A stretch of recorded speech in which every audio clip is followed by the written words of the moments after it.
So, with all that being said, man, let's move on to what's been going on in the SEC this past week. So, Bray, what did you see from some of the bigger matchups that we had this past week? So we're gonna start off with Alabama and Texas. Texas won 34-24. I'm gonna touch on Alabama's offense for a little bit. I mean, they had a new offensive coordinator, new starting quarterback, but Jalen Milroe, he just didn't look as sharp as he did versus Middle Tennessee State. And that was something I was saying the whole week. He hasn't really been playing in big time games. So he wasn't really. I think there was one interception he threw. It was like right after they got the ball back after Texas scored. It was a comeback, and they were playing cover 3. He didn't see the coverage at all. He threw it right to the guy. Next play, Texas scores, and that pretty much sealed the game for him. It changed the whole momentum of the game. So I feel like little stuff like that, I feel like that really hurt Alabama. I mean, the defense played pretty good. Yeah. And they gave up big plays, but that's gonna happen when you're playing versus great athletes like that Texas has. So I feel like that's pretty much what happened that game. They didn't really play as Alabama would, as a Saban team would. I think that just really hurt him. What did y'all see in that game? Well, for me, I think that my biggest takeaway is I don't know if maybe I don't want to say that the game is passing Saban by, but I think that I think that their run of dominance is definitely over. Yeah. And they had about 20 years or so, where they were just very, very dominant. But I think it's coming to an end, and I was really scared of that Alabama game. I mean, Alabama. I don't want to say scared. Scared is the way wrong word. I shouldn't have even said that. Not scared, but that game was the most concerning to me on this schedule. Yeah.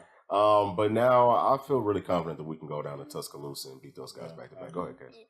Yeah. I didn't really think that Texas was gonna win. I thought Alabama was gonna win, but I mean, I knew that Texas was definitely gonna have a chance to do that. And I mean, they went out there, bought out, and did it. And yeah. Yeah, man, they're legit, man. I think my biggest takeaway is just that Bama doesn't really have any playmakers. Doesn't seem like. Yeah, man. Yeah. That's a huge point. That's a great point. Like I feel like these past couple years, I feel like Bryce Young did like a lot for them. Like, I feel like without Bryce Young in the last 2 years, they could be a 3-4 loss team. But I feel like Bryce Young really carried. Like we give him a lot of credit, but I feel like we should give him more credit.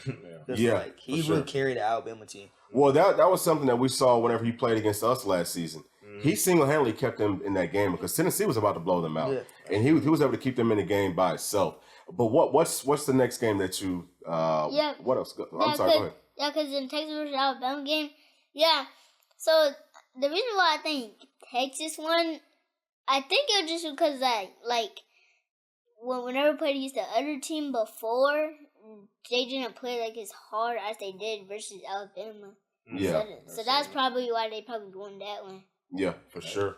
So what's another one? So Texas A&M versus go ahead. Yeah, Miami won 48-33, which really surprised me. Texas A&M at first looked like they were gonna come out and dominate them. Yeah. I think Miami just really found a good game plan on offense, and their Texas A&M defense, I think they need a lot of work. I mean, when you give up 5 touchdown passes to Tyler Van Dyke, who's had had a very down year last year. I don't know how good he really played for Middle Tennessee State, but for him to be able to do that for Texas A&M defense, I feel like that's an eye opener. Their offense didn't look as bad. I didn't really get to watch the full game, but from what I saw, it was just very shocking. And I think I know they have to come play y'all. I feel like that's gonna get ugly for them because they show they can't really score. If they can't really score in Miami, where they gonna be able to do versus Tennessee? And Bama and Ole Miss, So it's gonna be a tough year for them, That's pretty much all. So what did y'all see in that game? I mean, they're a team. We were talking about them last week. Yeah. To me, I was really impressed with them after week 1. They have so much talent, so many guys. Yeah. And anytime a team has that much talent, you can never count them out. They could be sure to beat anybody on any given Saturday. It's all has to come together. But yeah, the defense, I don't understand. You have all those 5 stars, all those big, strong, fast, physical guys. Yeah. Those type of points. But Connor Weigman's a stud, or how you say his last name, he's a stud. Evan Stewart. Yeah, they got a bunch of guys. So, it's tough to imagine how they could lose that type of game like that. But yeah, I think that there's a kind of a consistent theme, at least with those 2 teams. It just seems like there's 2 head coaches that have been doing it for such a long time, and for whatever reason, the game is kind of passing them up. Now, Jimbo, we kind of saw, we've been seeing it. I think Jimbo is about done. There's a few coaches around college football that, I mean, I'm not putting Saban in this mix, but there's a few other coaches, man, that are about to get run up out of their programs. Mm-hmm. And but we'll talk about that a little bit more after this segment. Go ahead. Yeah. I mean, if my team gave up like 5 touchdowns, I've practiced the next day. We've been running laps the whole entire practice. Right. Doggone right. Yeah. Sure they will. There's no excuse for that. So what's the next game that you say? Auburn and Cal. It was a very late night game. You know, I was watching a UFC fight, so I didn't really get to see that. But they won 14-10. I mean, I think that's very impressive for them to be able to go on the road. You know, and hostile. Well, you know, hostile. West Coast hostile. West Coast hostile. For them to be able to go on the road and get that win, you know, it wasn't pretty, but they still got the win. I think that's very, you know, intriguing, you know, for a first year head coach, Hugh Freeze coming to Auburn, pretty much changed that whole program around. Yeah, they went from the laughing stock at SEC to now being one of the top teams in the SEC. So just seeing how they, you know, they were able to run the ball. Their defense player was only holding a Cal team to 10 points. So I just feel like, you know, they're getting back rolling. And what did y'all see in that game? Yeah, so I mean, I didn't see a ton of that game either, but you know, I know week 1, I think they put up 59 points. Had a great showing week 1. Didn't look as explosive against a better competition. Yeah. But you know, Hugh Freeze is a guy.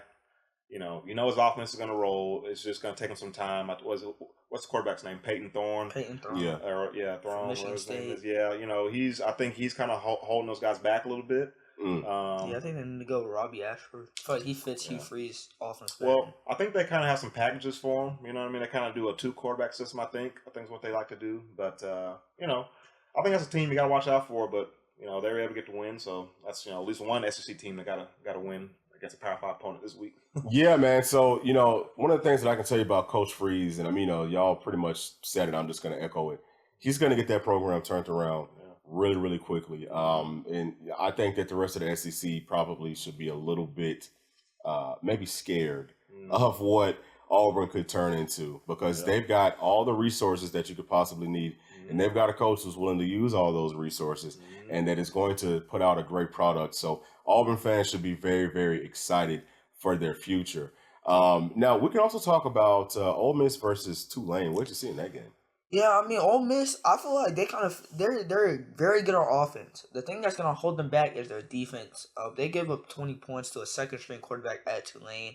But I will say the offense was really good. Jackson Dart using his playmakers. I know in the first drive, they went down in like 3 plays, just right down the field, touchdown. Wait. So Kiffin's going to obviously have his offense ready. They need to definitely, get their defense kind of right for when they go into bigger games. I mean, Tulane's a top 25 opponent, but they're not. They're Texas A&M. Teams like that. So I think if they get their defense right, that's a team you got to watch out for in the SEC. They might be able to come out the West if they can get their defense right. Keep their offense how it is. They're very explosive offense. They kind of do the same thing Tennessee does, tempo, stuff like that. So just seeing that, I feel like they're gonna be, if they get their defense right. I like them come out the West if they get the defense right. Yeah. I mean, I didn't see a ton of that one either. I saw a little bit of it, but like you said, man, Kiffin's gonna have that thing rolling. He's a ball coach, gonna do whatever it takes to win. I think they're more of a run heavy team, I think, this year than kind of some of the traditional Kiffin teams, and they were run heavy last year too, I think. But he's gonna have that thing rolling, man. And the thing I love about these last 2 teams, Hugh Freeze, Lane Kiffin, is Georgia has played both of them. And love it. I think, hey, watch out for those games. I will say we're not worried. Good. Not worried. We'll see. Yeah, Ole Miss versus a team that I never heard of. I mean, just a team that I never heard of my entire life. I mean, they're such an unknown team for me. And, because I think Ole Miss won, right? Yeah, 37-20. Ole Miss won. Yeah, I mean, they have very good offense. All they need to do is get that defense fixed up. And then they'll be hitting right on the hatch. That's it. Yes, sir. So, I think those were all the big games in the SEC. Everybody else is just playing, basically just paying them to get whooped. Yeah, I mean, we're moving into the conference play. So it's about to really get into a gauntlet. But with all that being said, man, the SEC is supposed to be the most dominant conference in the country. And, we've seen LSU come out and embarrass us. Alabama, South Carolina. I mean, what?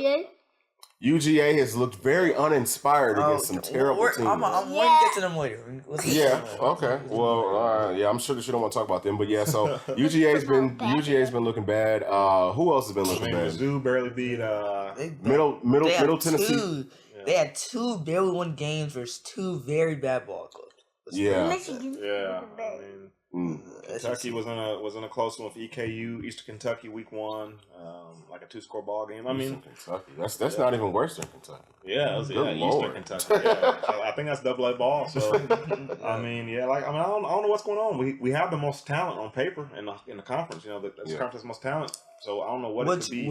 You know what I think is kind of part of the problem is kind of like how you said. I feel like the game is kind of passing up a couple of these coaches, like Jimbo. I mean, I guess I could put Saban in there. Brian Kelly. I feel like he's one. I feel like that's the reason LSU's getting held back right now. Oh yeah, there's no question about that. I feel like they're getting lesser talent too. Well, I don't know if it's something. How long do y'all think Brian Kelly stays at LSU? It's going to depend. He seems to have the luck of the Irish. He seems to always win just enough to just to kind of stay around. He does. Bama last year, so I feel like that automatically gave him like 2 or 3 more years. Yeah, maybe. So you think it's got 2 or 3 years? Because I say he got like 4. I think that he has had so many clips in the media. He's been caught lying. He's been caught with fake accents. He's just showing that he's a disingenuous person. Yeah. I'm going to tell you what it's going to take for him. And I know we're talking about SEC ball, but let's pull ACC into it too. Let's talk about Dabo. Yeah. Dabo is another one. And, like you said, bro, you don't want to talk about UGA. Well, I'm going to throw Kirby Smart into that mix. A lot of y'all are going to say I'm crazy, but let me finish this thought. Okay? Jimbo Fisher. Saban he's probably the only one that, his teams don't have to do very well. But, I give Saban 5 to 10 more years. But everyone else that I just named off, I think that within the next 5 years, they've got a good chance of losing their job. People are asking, why are you talking about Georgia for this? Well, because, like we said, Georgia's played against some really bad teams. If y'all watched those games, which I'm sure most of y'all didn't, they were getting beat off of the line of scrimmage. And Georgia has by far the most talented roster in this country. There is no excuse. People are getting arrested all the time. DUIs, allegations, everything else. That program is getting really close. And now this is going to be the icing on the cake. They went and hired Mike Bobo as their offensive coordinator. Georgia fans, we live in Georgia. Georgia fans have hated him for a long time. And they're always calling for him to get fired. He buys into that hype. He listens to it. Whatever they're saying on the local radio, if you want to know what Georgia's going to do in their offensive game plan, listen to any local radio station anywhere near Athens, and whatever all the fans are saying to do, you're going to see them do that. I promise you. He buys into it, and it's going to be a cancer that's going to spread throughout that entire team. It's going to permeate. I think that Georgia is primed, even in a bad SEC. I think that they're primed to lose at least 2 games this season. And the hot seat's going to get really, really, really hot. Georgia's got the worst fans in the entire world. They're not going to be patient. Expect them to start calling for number 1 Mike Bobo as a scapegoat this season. Next season, you'll probably see somebody else. After that, they will continue to do poorly. Or they will continue to not. They will continue to not live up to proper expectations. And now all of a sudden, Kirby Smart's on the hot seat. We've got a lot of open coaching positions. There's one coach out in Colorado, Coach Prom, who's getting so much positivity thrown his way and to his team for great reason. What happens? What team do y'all think Coach Prom goes to next? Because he's going to get a lot of offers. Now, I've really been thinking about this since he really took Colorado. All right, Jimbo has had what 2 down years in a row, right? It might take 1 or 2 more, right? Shador and you think it's going to take that long? Yeah. You think? I think he has. You think Texas A&M's going to give him 1-2 more years? Yeah. Okay. Yeah, I think he has 1-2 years. I think it all depends on how the season goes. It depends on how bad the season is. Yeah. I know Coach Palmer's going to wait for Shador, Shiloh, and Travis to probably, get to the league, right? Or, leave college. I feel like he's from Texas. He has all those connections. That's a great point. I think that's where he's going to end up next year. Or whenever he leaves Colorado, I think that's where he's going to end up. Wow. Yeah, excellent point. That's something. Yeah, I didn't think about that. He is from Texas. But I don't know. I was hearing something. Michael Irvin and Richard Sherman. They were talking their show, and it sounded like from Michael Irvin's perspective, I almost got the impression that Prime's just trying to kind of see his sons through. Like he wanted to coach them all the way up, even through college. Yeah. I kind of think maybe once they graduate and Travis graduates, these guys get out of school. Yeah. He may hang it up. I don't know if he's going to keep coaching. He may, but a school that will, I think, be available sooner than later is going to be Florida. And they may come calling for him. Yeah. You know what? That's an excellent point. We didn't even talk about that. Yeah. Napier is for sure on the hot seat. We did talk about them looking better last week. Mm-hmm. This is a huge game for them playing up against Tennessee. It's a must-win, I think. Yeah, I don't know if it's quite at a must-win just yet, but they're going to have to show that they don't get blown out. Yeah. If they get blown out, I mean, that his butt is on fire. You know? Yeah. So, go ahead. Yeah, so like, if, like, Travis Hunter, Shador, and all those people, like, if they go to the NFL, I mean, Coach Prom might end up hanging up, or he might end up going into the NFL with him. Oh wow, boy, that's a crazy point that no one saw. Yeah, I heard an interview though that he was saying that. I mean, you know, it's interview, so you gotta take what's up. But he said he don't want to coach people that make more money than him. So he doesn't really want to coach the NFL. You brought up a great point. I didn't even think about that. But I feel like if he keeps winning at a high level, I don't see why he can hang it up. Well, I do, and because you have to think about it, man. Coaching, especially college coaching, is proper. That's the hardest place for you to coach at. It takes up so much of your time, so much effort. And I honestly think that college coaches are underpaid. I think that they should get paid more than NFL coaches who really don't have to do much of anything. Like you have to talk to the media. You've got to get a game plan together. But I mean, especially if you're a head coach, you got the resources to hire whoever you want. All you got to do is just make sure that. I mean, I don't even know what you do. You just talk to the daggone media. You know what I'm saying? Like you don't have to do much of anything. Yeah. But so I think that those are all excellent points. I could for sure see him going to Florida. If he goes to Florida, obviously, whatever school that he goes to, and even with him being at Colorado right now, with how things are going, I think that the entire country has got to be put on notice, and you got to be a little bit scared of what he's doing too. He can go into any room in America and get your kids. He can get any recruit that he wants. Yeah. Once they show they can consistently win. Like just be. Oh, go ahead, go. You can go. Yeah. So like. The reason why college coaches should get paid more than NFL coaches is because that the college coaches are like getting them prepared for the NFL. Oh, that's another excellent point. Mm-hmm. That's another excellent point. But just going back to Coach Prime, like even for him to get Travis the go to Jackson State, then follow him to Colorado, those are two places that you would never expect the number one player in the country, generational prospect, to go. Yeah. And so for him to get them two people, and then for him to go out and pretty much make a roster in 2 to 3 months, and for them to be a top 25 team in the country, I feel like he's getting so much pressure right now, but I don't think people are talking about him as much as they should be as a coach. Yeah. But I feel like he's a super underrated coach. Yeah. Well, and then too, so something else that we've kind of talked about some, but he's got a phenomenal coaching staff. Oh yeah. He's got some excellent coordinators. There's just great coaches everywhere. So especially Sean Lewis. Yeah. So you also just have to wonder, once those guys, because they're probably all going to get offered jobs. That offensive coordinator for sure is going to get. But once they start to kind of dwindle away, how much is he going to be motivated to try to keep staying there? So yeah, I mean, I think that he either will, follow his sons to the NFL, which he could most definitely do. And I know he said, he had that soundbite about not wanting to coach guys to make more money than him. But it's different whenever your kids are, you know what I'm saying? Whenever you're doing something for your kids. So I could see that. I could see him going to some bigger school. Florida's a great example of a school. Texas, any school in Texas would be a great place for him too. But, I could also see him just saying, hey, you know what? Once they're done, I'm going to pass this on to somebody else. And y'all can have the rest of this money inside of my contract. And that would be interesting just, to see what his contract clauses are, if you even could. But that would tell you a lot about what his real plans are moving forward. Yeah. But wish them all the best of luck unless they're playing against Tennessee. Yeah. So, hopefully they'll continue to do well, and then we'll take none of our players. And that's going to be it for this one. Appreciate y'all, man, as always, just for being out here. I don't think I've ever thanked y'all on air before, but thank y'all for being on here, man. Y'all really make this thing go. And thank y'all, Vol fans, and everybody else for tuning into our channel. We love y'all so much, man. Leave us a comment and let us know what y'all think about Coach Prom and about any of the conversations that we had today, man. We love y'all's feedback. And As always, remember, like, subscribe, hit that notification bell, and we'll see y'all on the next one. Thanks. Peace.